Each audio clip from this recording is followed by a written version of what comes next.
Hello, everybody, and welcome back to another episode of the Realm of Unknown podcast. If you guys are new and joining us for the very first time, we are a paranormal and supernatural podcast that pretty much talks about all sorts of spooky and just strange stuff out there in the world. And lately, we've been having a bit of a trend for haunted and essentially abandoned locations up here in the northeast / east coast area of the United States. And I am continuing that trend today. I'm also, I keep forgetting, my name's Shane. I'm your host. I have not been mentioning that the last several episodes, and I'm like, I feel like people might be curious. But yeah, so we are talking about something interesting today. It's essentially an entire town of haunted stories and rumors rather than a set location like we've normally talked about in the past. But before we begin, I do have a few quick announcements for you guys in relation to Realm of Unknown.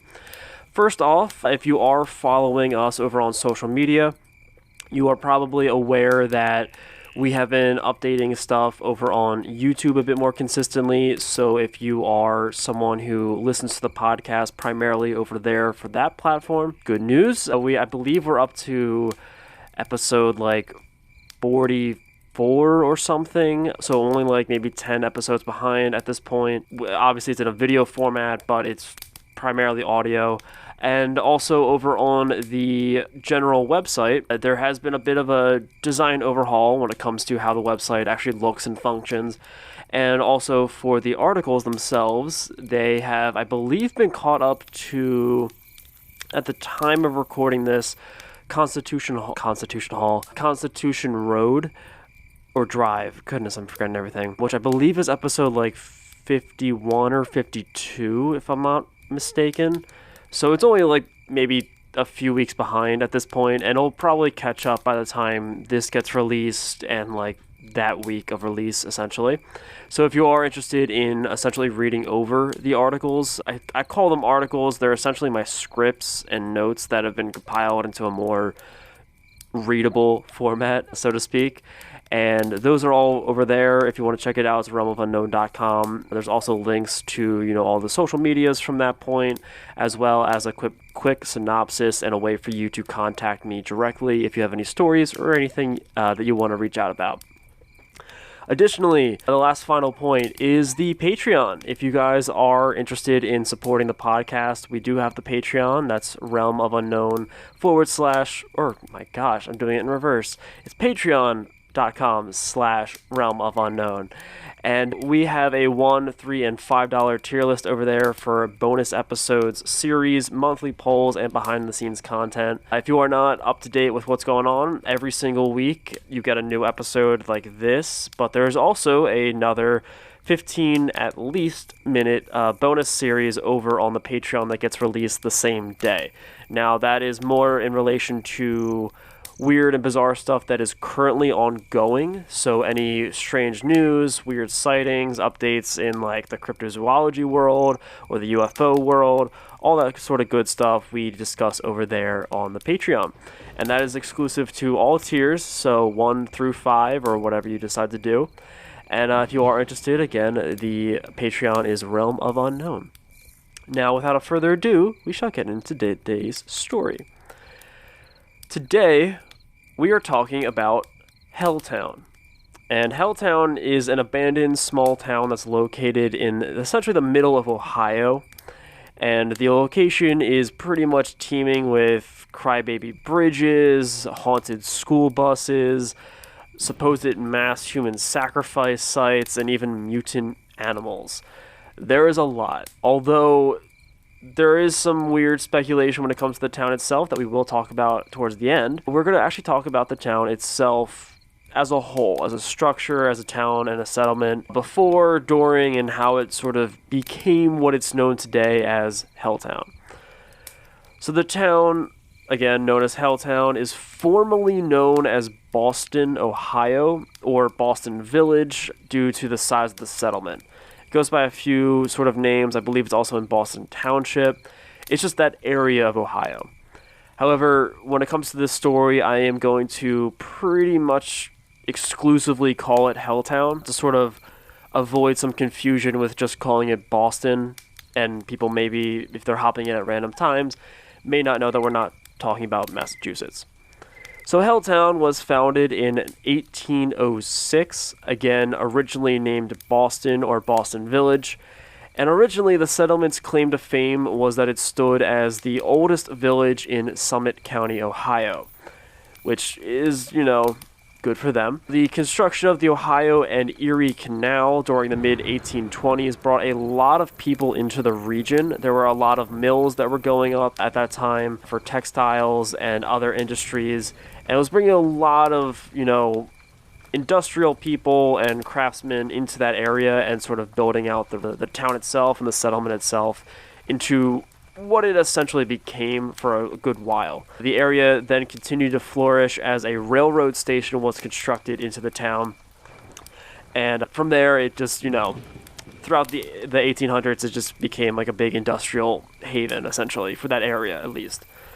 And for the most part, Helltown remained rather uneventful for the next 2 centuries or so. Really nothing too eventful happened from its creation aside from, I guess, more mills popping up. But aside from that, nothing really happened. However, this was until 1974.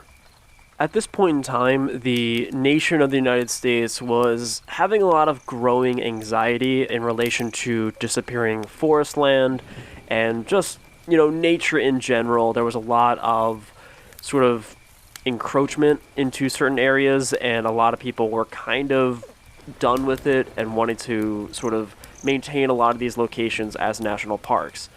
And during this time, it was very, very prevalent, and it actually reached the borders of what is Helltown. So this was such a issue that the then president, Gerald Ford, actually utilized eminent domain in a lot of regions across the United States, and Helltown and Boston Township was no exception to this. He essentially gave the National Park Service, full jurisdiction to sort of convert land that they deemed to be, critical or necessary to convert back into a national park, and they just gave them a lot of power for, it kicked a lot of people out of their homes. Eminent domain is, if you're not familiar with it, or not from the United States, or have a country that utilizes that, it's essentially a means for the government to seize land for various purposes. A very prominent example is for, interstate highways and seizing up houses. They might utilize that space for an extension or extra lanes, etc. They do technically pay for the house. They don't just take it, but from what I can understand, it's generally not at market value, from what I can understand.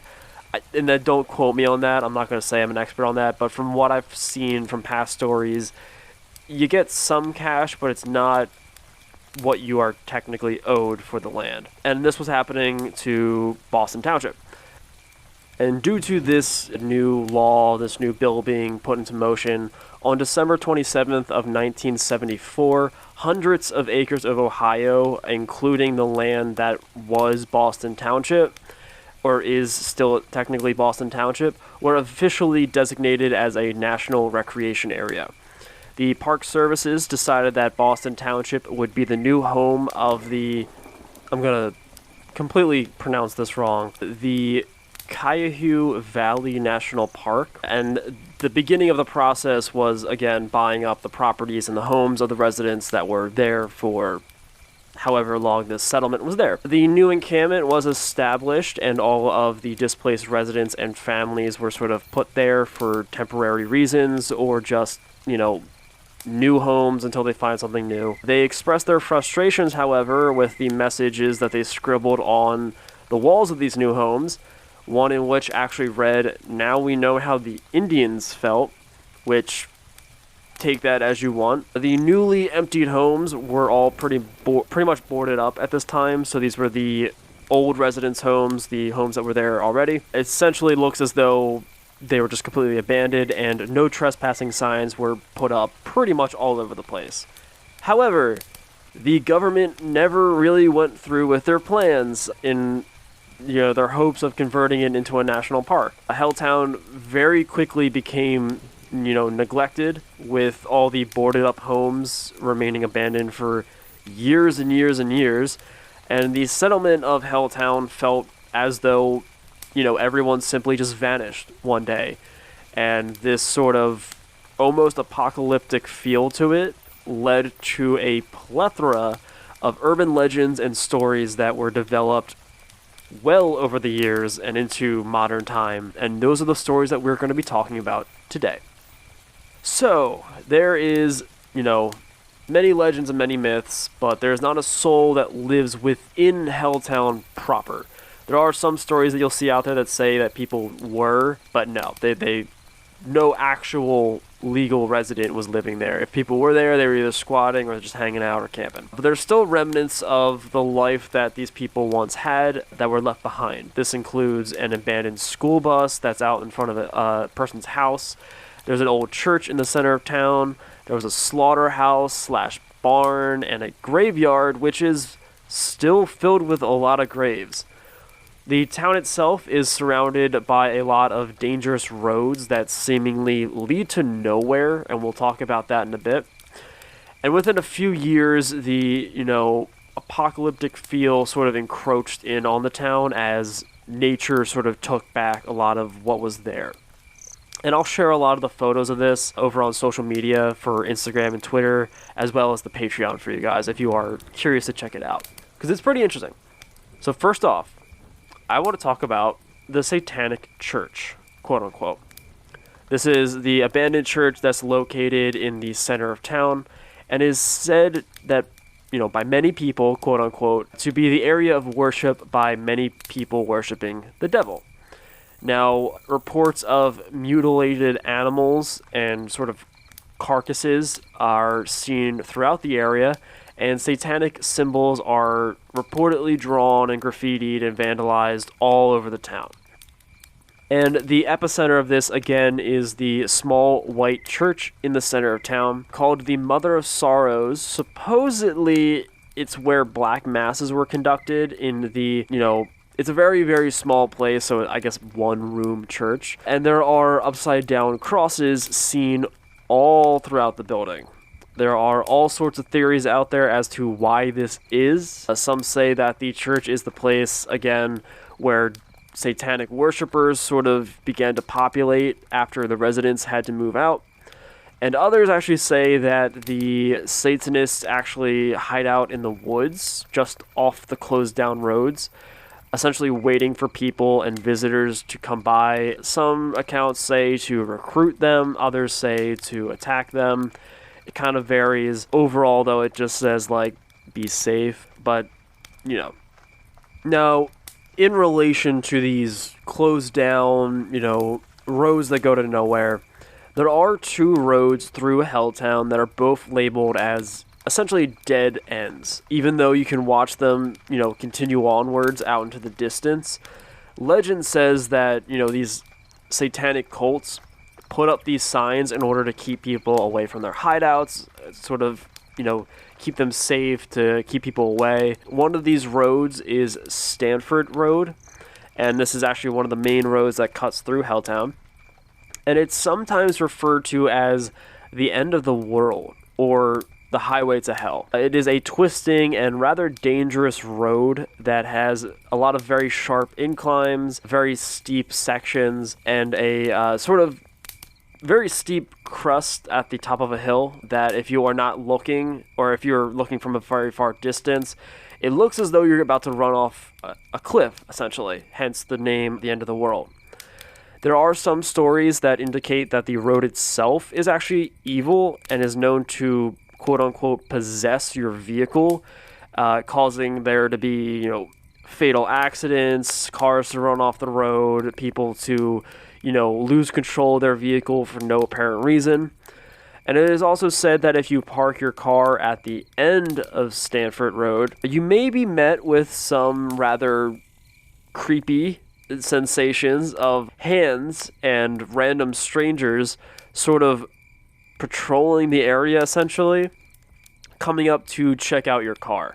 Now, this particular part comes from a few stories of people going to the location to explore Helltown and coming back in order to find like random people looking into the windows of their cars while they're not there. And as they approach closer, it spooks the people and they run off into the woods, which is arguably one of the most terrifying things I can imagine.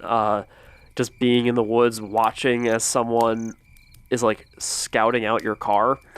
No, I would not be okay with that. Okay, so the next location that we're going to talk about is actually that cemetery that was mentioned. There are a lot of legends in relation to it. This is actually known as Boston Cemetery, and it sits pretty much deep into the middle of the area known as Helltown. Helltown kind of extends a little bit out past the settlement itself, but it's very, in the epicenter of all of it. And a lot of these stories involve the tales of a ghost who still resides in the cemetery to this day and would go walk over to a bench and sit down and pretty much stare out into space. Just blank staring out into nothing, doesn't really interact with anyone, doesn't really notice anyone, but the legend goes that he is waiting for his family to come back to him. And this kind of plays into most of the Boston Cemetery stories. Again, everyone had to vacate the town, but they had a full cemetery there, and the settlement was there for almost 200 years at that point, consistently lived in. And the cemetery was not relocated. The bodies were kept there, the graves were kept there, and so the legend goes that a lot of the spirits of these individuals who are buried on the location still linger about now because their families are essentially gone. No one visits them, no one really remembers them entirely, and the families that lived in the same town as them have now since moved on, leaving them behind. And we're going to move from a somber note to a bit more of a creepier note with the next sort of haunted location and landmark of Helltown, and that is the haunted school bus that I mentioned earlier. So the haunted school bus is actually a school bus where all of the seats were actually removed, and it sits on the edge of the woods in Helltown, again, nearby a local resident house. And legend has it that the kids that were, hauled in for one last trip were actually killed by a crazed killer or a bunch of, crazy killers at once, and that bus was just kept there and abandoned, and everyone wanted to forget. They sometimes say that you can see either the spirits of the children still trapped inside, or in some instances, the spirits of their killers. It is often reported that a grown male spirit is seen within the bus. He is spotted in the back of the bus smoking a cigarette. Again, there's no seats on this bus, but he kind of lingers back there.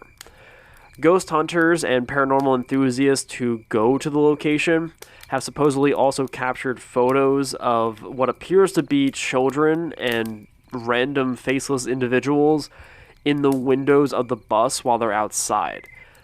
Again, I would take that with some grain of salt because that could just easily be like pareidolia. I can't even pronounce that. A distortion of the mind for the photographs. But it is, potential evidence that people are reporting that they have captured. And finally, for some haunted locations, I have a sort of list of extra oddities because these ones are not as in-depth and not as prominent, but they are still supposedly haunted nonetheless. So, first off, we have a haunted car because a lot of these places have those. But, interestingly enough, Helltown has a phantom hearse. That's right. So there are potential reports that a old resident used to actually drive around in a hearse. However, I can't really confirm this, but there are a small handful of locals who claim that they have actually been chased down by a phantom or spectral hearse, only for it to very quickly disappear after they try to speed away from it. Of all the vehicles to be chased down by, I don't believe that the hearse is the most intimidating, but at the same time, it's also very creepy that a hearse is the thing that's chasing you down in the dead of night in an abandoned town in the middle of the woods. I would not be okay with that. So next we actually have a location pretty close by to the cemetery that we just talked about, and this is the slaughterhouse that was mentioned at the top of the episode. So technically speaking, through historical reports and details, the slaughterhouse is very much just a part of a larger barn, but in particular for this story, what we're going to be talking about, it's just the slaughterhouse section. And the slaughterhouse section is believed to be haunted, again, as all these little oddity locations are. And you are supposedly able to see the faces of random individuals through the windows at night.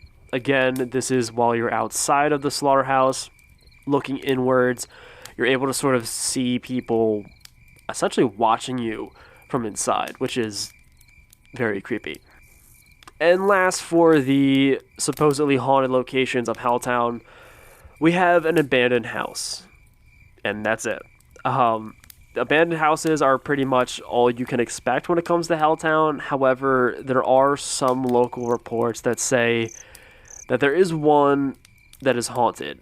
However, they don't really go into too much detail explaining which one is the haunted abandoned house. However, there is a potential I believe there actually not even potential. I believe it did take place. A man who committed suicide in Helltown back in 2004, and he did it supposedly in one of these abandoned houses. This kind of leads to the story that some of them are haunted, but again, we don't know which one is haunted, and we don't really know any details about it.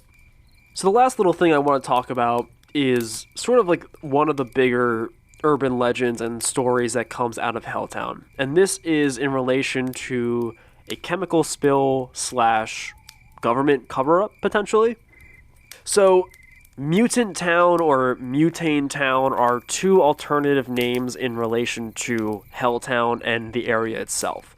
The area seems to be called Mutant Town when or around the time of the acquisition in 1974. So very close to when people started being pushed out. With the government involvement and the no trespassing signs being put up all over the place, a lot of rumors started circulating in relation to there being a sort of chemical spill or dumping ground in that area that the government was trying to essentially cover up and push aside by masking it in the relation of converting the town into a recreational area or national park. So as the story goes, the Creaky family, I'm probably pronouncing their name wrong, owned a private sort of dump in the area not far from Helltown. And the Creaky dump was part of the land that was sold to the park services back in 1974. Again, that's how the story, or the time period in which the story kind of picked up. However, the National Park Services did not acquire the land until about 10 years later in 1985. This is when authorities thought that the land was, just a dump, a simple junkyard that was used by this family and by locals. But park rangers started to report very strange odors. They were having odd sensations. They were reporting headaches and sort of mysterious rashes that were coming over their body. One ranger actually became so physically ill that he began vomiting profusely while he was collecting old bottles. And it was just bad. People were getting sick. People were not sure what was going on. And the Environmental Protection Agency actually became involved and ran tests in the area. It was discovered that there were several highly toxic substances found in the soil and in the surrounding area, and that were emitting from thousands of drums of chemicals that were dumped in the area by major companies. The site was closed down and a cleanup effort was started, but it was never finished. Now, the chemical spill is said to have caused mutations for, local children in the form of illnesses and disorders, as well as mutating the wildlife of the area, like animals and plants, and even the peninsula python, which is a thing that we're about to talk about, but is a giant snake that sort of stalks the area. So the peninsula python and the sightings. Like I said, this is a gigantic snake. Think like Amazon python type thing, but bigger. And the peninsula python, how it got its name, it's a rather elusive and very rarely spotted animal. And a lot of the appearances actually are in relation to the 1940s. Clarence Mitchell is a local man and actually, I believe, one of the first people to have spotted the python. Reported seeing a 18-foot long snake crawling through the cornfields near Peninsula, Ohio. Hence how it got the name Peninsula Python. And this took place on June 8th in 1944. Now, several days later, after numerous reports and, constant heckling from Mitchell, a posse was eventually formed on June 25th, so about 2 weeks or so. Yet they were not able to find any definitive evidence of the snake aside from broken, branches and trails that led into the Kaihu River at that time. Now, reports of the large snake were made up until and pretty much throughout August, throughout the entire valley area, from residents and locals and people visiting.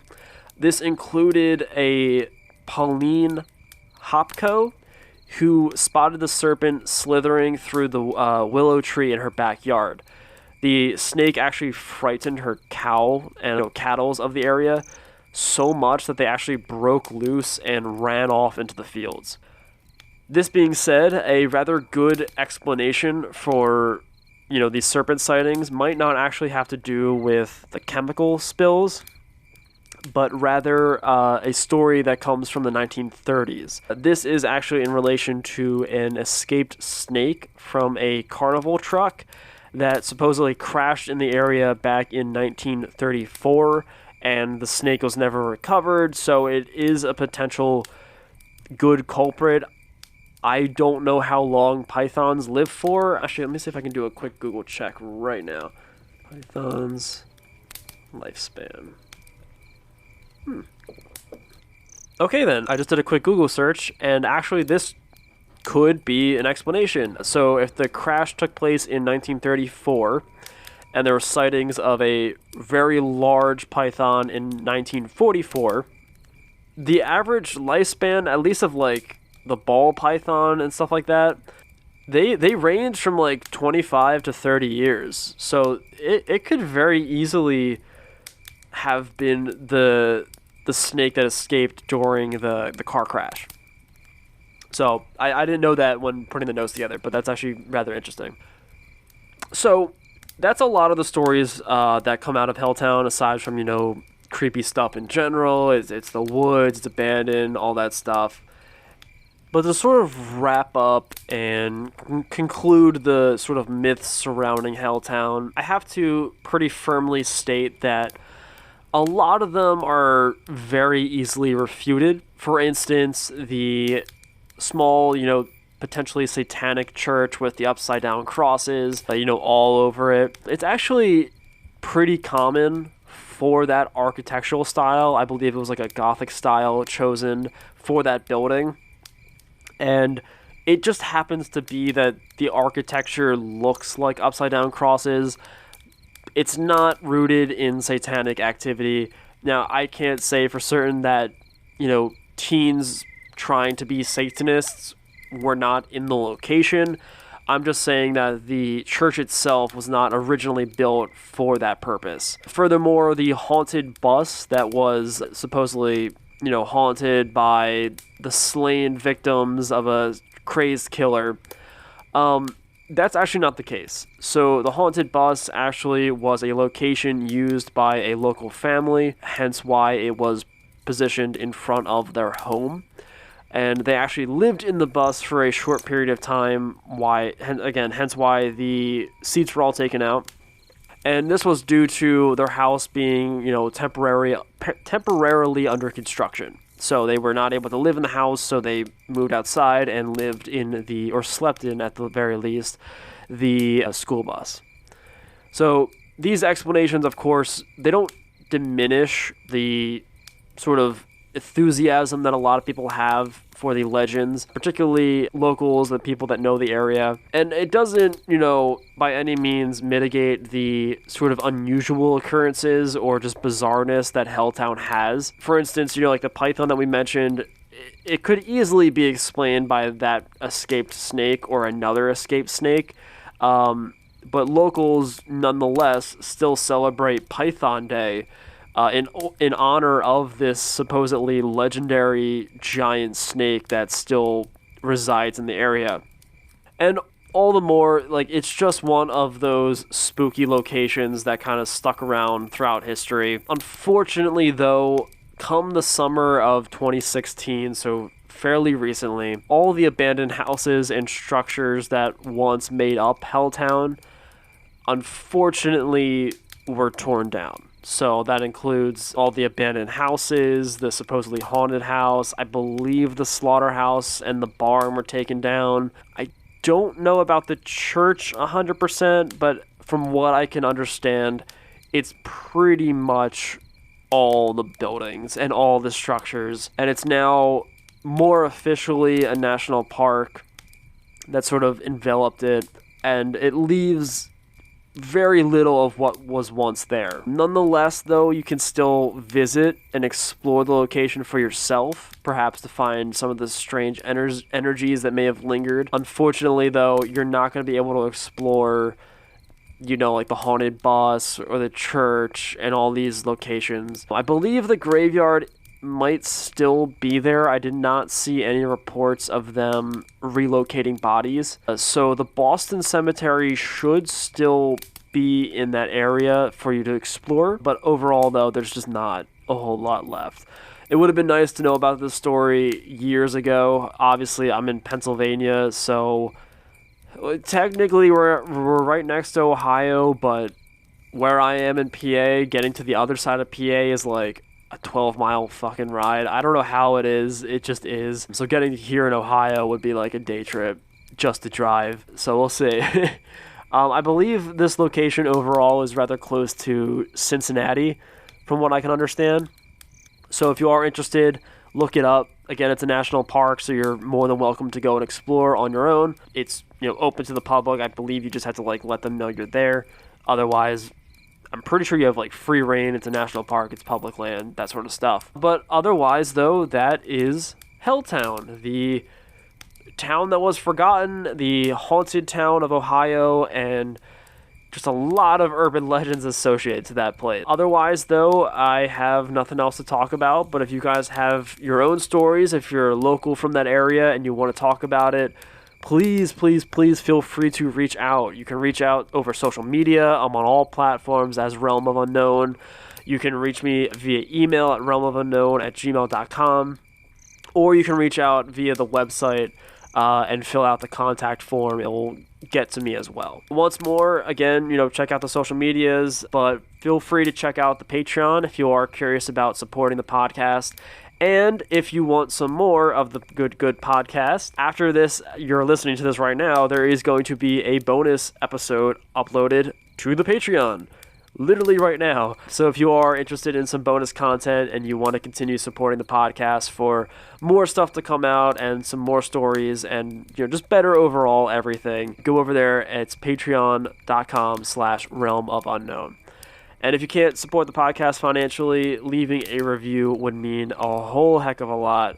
We got some really nice reviews over on Apple Podcasts recently, so I want to say thank you to everyone. But it really does mean a lot to get some reviews, especially since I'm very bad with uploading, so the algorithm probably hates me, and getting a nice little 5-star review goes a immense way to help it out. But otherwise, though, guys, I keep saying otherwise, I hope you guys are having a good start to the fall and the spooky season.